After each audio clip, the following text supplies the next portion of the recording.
Hello, welcome to our webinar. So today we're going to talk about how to improve the audio for your videos.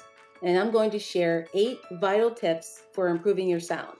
I wanted to do this topic especially because audio has been the pain point of my film career for a few years now. So just a brief introduction, I'm Pamela Vines. I own Vines Film and Media. And I've been creating film and video for the past 5 years specifically.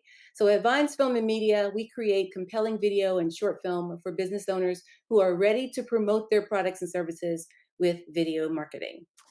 So my video marketing journey did not begin in film school. I went into the military right after school, and then I spent the next 20 years working as an Army officer in the public affairs career field. So when I retired from the Army, I started working as a defense consultant and I did strategic communications work. And that was a little restrictive. I wanted to spend all of my waking hours in a creative space. So I wanted to write books, screenplays, and create video. So that's where I am, and I couldn't be happier. Okay, so why are we here? We're here to talk about the video production and audio specifically. So I have 8 vital tips on how you can make your audio sound better. I personally will not watch a video if the audio is bad. Maybe if there are captions and I can read it for myself, but if a video sounds hollow or tinny, I always think to myself, why didn't they use a microphone? And that just takes me out of the message and into my head, and then you've lost me. You've lost me whether I'm not listening or I just turn it off completely. So audio is extremely important, and it's one of the things that lesser videographers know about or care about, but it's just as important, if not more so, than the video. And so the book answer is so sound is important because it engages your audience, just as Namita says. So it helps deliver information, it increases the production value. And what I use audio and music for is to evoke emotion. And music, sound effects, all of that matter. A clear voice matters in your videos. So you can communicate to the person and not have them be distracted by not being able to hear you. And so I know that having the clear audio is key. I have lost. For my first film, my first short film. I said it's been the bane of my existence, and I did not use audio properly. And for my first short film, I was rejected from a film festival. And the feedback on why my film didn't make it was because the audio was all over the place. So, I from that's it's been my charge in life to improve audio and ensure that all of my projects have a good audio. So, any questions? Here are the 8. Here's number 1. Any questions before we get started? All right, so the first one is to check your environment. And it sounds like a simple thing, but you may be recording at home. There may be family members in the background, but perhaps you can go into a room and just secure yourself there so you don't hear any extraneous sounds. Um, Make an attempt to close your window. Don't let any outside elements come. If you have a space heater on, which I'm infamous for, I always have a space heater on in my office. Winter, spring, summer, fall, it's on. It's off right now, but that's what I do. So turn off the space heater. Check to see if your air conditioner is running, because when your microphones don't hear voice, they focus on the other ambient sounds in the room that get amplified. So those tiny little things, like you dropping your change purse, or um, of course, your cell phone ringing or even buzzing will be picked up, and it's extremely difficult unless you're an audio engineer. And even so, you can minimize the sound, but you wouldn't be able to completely get rid of it. So, number one tip is to check your environment. All right. And this number 2, to choose a microphone. There are so many different mics out there, and they all do different things. So, the first one, I have here, I have this on my desk. This is an external microphone if I am doing a Zoom video.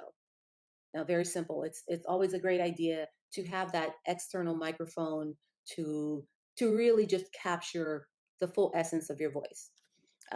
Some computers don't have as good of internal microphones, but that's of course if you're using your computer to record a video or a message to your audience, your customers. Do your best to invest in something like that, or you could use. This is a handheld mic that's also attached to the computer with one of these filters that help minimize the pronunciations of your some of the words. Everybody speaks differently. We're all different, and some people accentuate p's, and if they do that a lot, then this apparatus will filter all of that out and make your video sound a lot more smoothly. But for the most part, a lot of us are recording audio and videos with our cell phones. And this is a really good handy device. So this white adaption is for the iPhone, and they're so inexpensive, just less than $5, less than $10. But otherwise, if you have an Android phone, this device just hooks right into your Android, and this will go into your phone. You put this clip on your lapel, and it really doesn't matter if it shows or not. Some people really freak out about the microphone showing. That's okay. It depends on your needs and what you're trying to do with the video, but it's okay if the microphone does show. A lot of people slide it up through their shirts and then just clip it on the inside lapel. But just when you do this with the external microphone for your cell phone, make sure that it's not touching your skin or rubbing against your clothes, because if it does that, we can absolutely hear it. So that's why you might invest in one of these clips that keeps it away from your clothes, and we don't hear that. And then one of these little microphone puffs that go on that technical term, right? The puff. And so this helps as in the same way as this other filter does to guard against all of those extreme accentuating ways that people speak. So the other types of microphones we have are boom mics. And I didn't bring that upstairs, but that's just a long, slim mic that most people attach to an arm, such as this. And the microphone is pretty much positioned above somebody's voice. So the key is whether the microphone is positioned above your head, out of sight, out of the frame of the video, or you have it clipped to your lapel. The key is to try to get the microphone as close to your mouth as possible, not directly in front, but as we speak, the pricier microphones of the boom mic is more expensive. You want to spend upwards of $300 or $400 for those, or you could just get the lapel mic, because this microphone here is from Amazon. You can get this for about around $20, and I think the sound is pretty good, and it beats that tinny sound that you have with your cell phones. All right, so that's tip number two is choosing the right type of microphone. If you are doing a production with a pro camera, DSLR, and you have a tripod, yes, you might want to invest in one of the boom mics. But otherwise, for our day-to-day recording, for our videos and our messages, which do really well with the iPhone, please invest in one of the external microphones. And clip it underneath your shirt. Don't let it touch your skin, and you will be good to go. All right, and recording devices. I have the question mark there because this is a choice.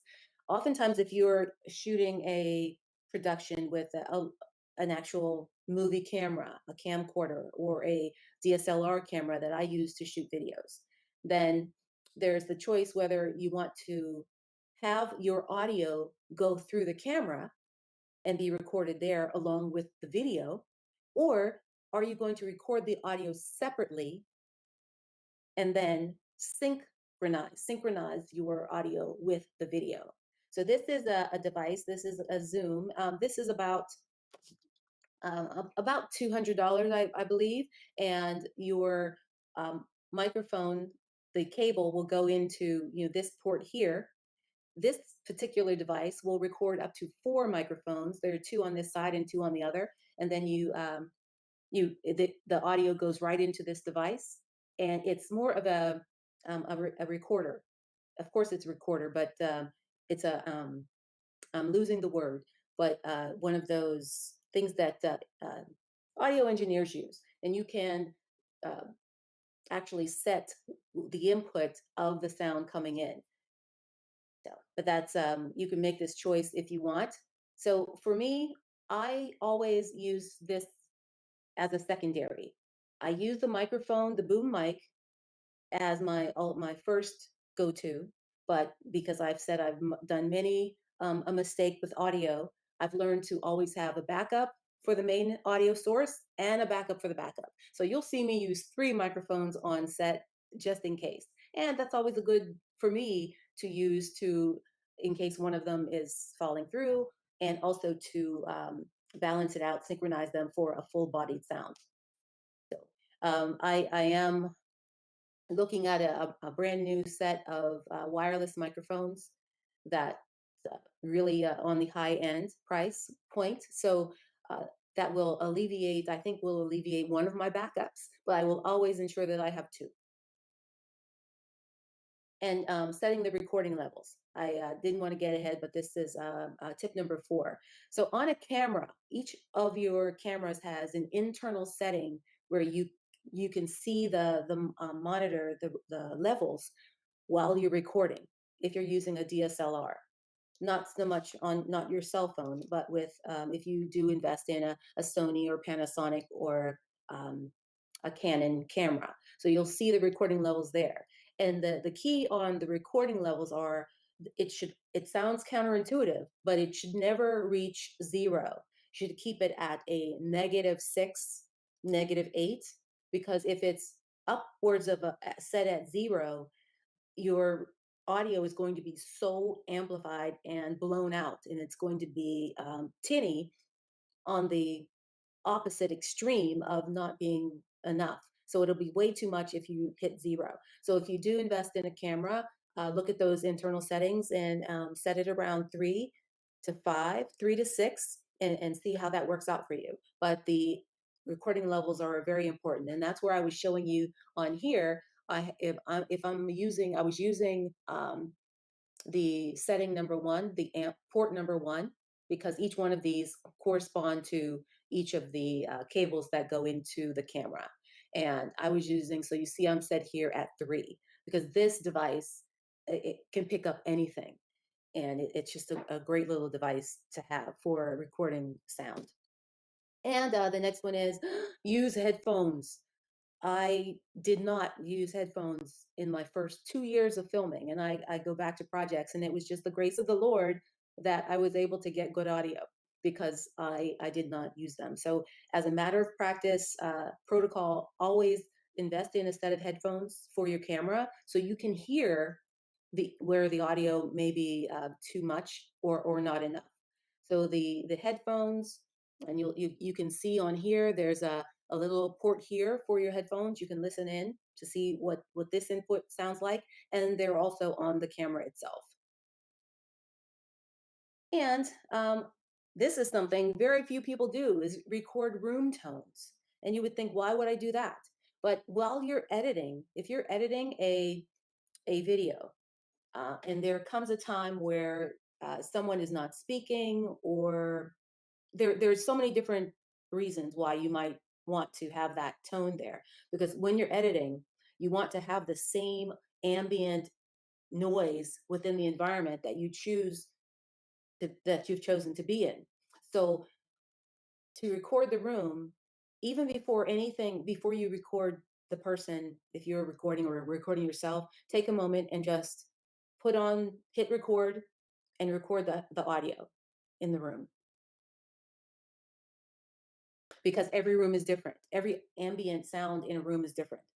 Whether you have you're out, if you were outside, you might hear the nature, or you might hear just the sound from the white noise. It's all different. And you can't substitute one video's white noise for another because it won't be the same. You just must include that room tone, just especially if you're going to turn over the footage to a professional digital editor. It's great to include that audio as well of the room tone. All right, and this is number 7. Um, make sound effects part of your script. Who thinks of this? This really would set you apart if you have sound effects in your productions. And that's one of the things I wanted to mention about this Zoom device, because this picks up so much. If you run your finger under your nose and sniff, I can hear it with this, and just the tiny movement of the lapel, the lapel mic, the lavalier microphone rubbing against your skin, we can hear it.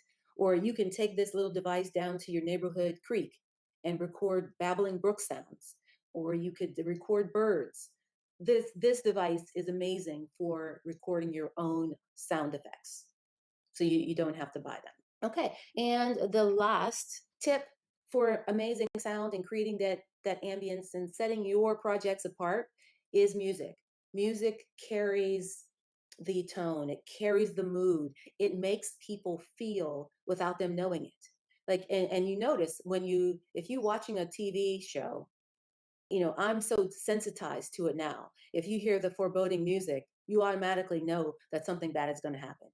But when people who aren't trained to think about this, you just like, who is that? And like, I'll sit there as the third party person and narrate the TV show, like, oh, he's gonna die. Like, how do you know? You can hear the music, doofus. So you can just listen to that, and music does carry the mood and the action. So if I know in a video that I want to pull somebody's heartstrings, I have to find the right music. And that's one of the reasons why digital editing takes such a long time, because you have to search and search to fit the music to the project. And it's an art. It truly is. And the last tip is a bonus. If you don't want to do any of these things, consult a professional. This is me during I had to shoot. This is during one of the productions we had last year. It was a documentary. This gentleman talked about prison reform, and we were just on the job there. So he was doing. I was recording him as he was recording his radio weekly podcast. So it turned out really well. All right.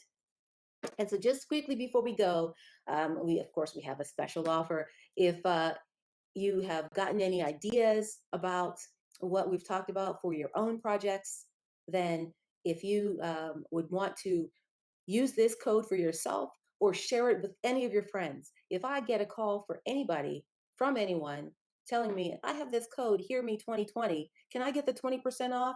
Yes, you can. So just share that, or feel free to use it for any of our service offerings. And of course, I am Pamela Vines. This is where I am right now. On the other side, all this is happening on my right side right now.